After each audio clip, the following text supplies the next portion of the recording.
Hello and welcome to my channel. I review new movies and television shows and release new content from Monday to Friday. Today I'm going over Deus. It stars Claudia Black, Richard Blackwood, and Phil Davis. It was directed and written by Steve Stone. Deus is a sci-fi fantasy movie that follows the crew of the Achilles. They've been sent to explore and investigate a sphere that has appeared above the orbit of Mars. The crew awakens from cryo sleep and starts taking readings from the sphere, but they quickly discover that the sphere isn't natural. Their scanners can't penetrate its surface, and weird anomalies keep cropping up. A message comes through to them from the sphere and they decipher it. The message is one word repeated: Deus, the Latin word for God. They press on despite the strange happenings in order to discover the mysteries of this blackened sphere. Overall, the writing is kind of a mixed bag.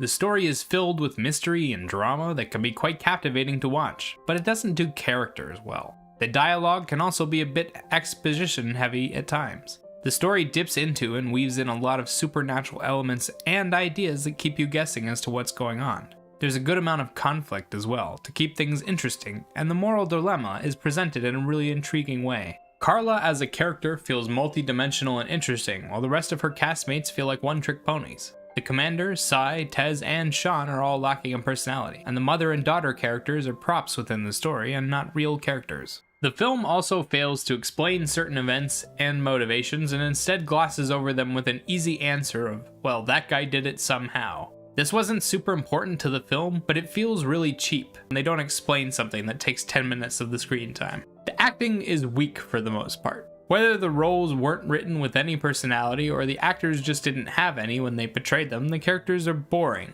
aside from Carla Gray. Claudia Black does an excellent job as Carla, and puts on a show as the badass scientist. She plays her character as level-headed and intelligent, witty, with just a smidgen of arrogance. It's truly a fun character, and I likely will be quoting her exchanges with the AI for some time to come. Branko Tomovic as Cy Rubin is also a standout in this film. The mental breakdown he portrayed was very disturbing. The rest of the cast read their lines well for the most part, but they were as generic as any red shirt on any episode of Star Trek. I only remembered their names because there were so few characters to begin with. The soundtrack is surprisingly well done. It's got a nice variety of different tracks from all kinds of genres, and they managed to fit them into the scenery perfectly. The songs often elevate the scene to that next level. The sound engineering in general was just fantastic. Every machine has its own noise, and the sounds the sphere made were like angelic whale sounds. It was really cool to listen to. This film is exciting.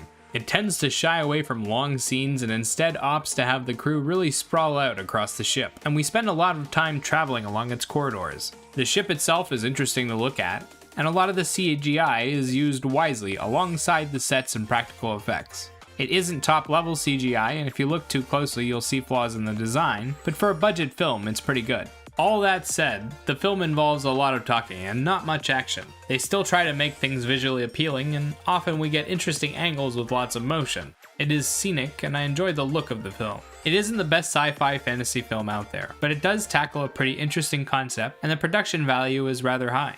Its character work is weak, and the story could have been tighter, but I did enjoy the film. I'd recommend Deus conditionally to people who like sci-fi dramas. It's a lot of talking without much action, and the characters aren't especially strong. If you're in the mood for something to entertain you for an afternoon, this is it. You won't remember much from it in a week, but it's fun. 7 out of 10.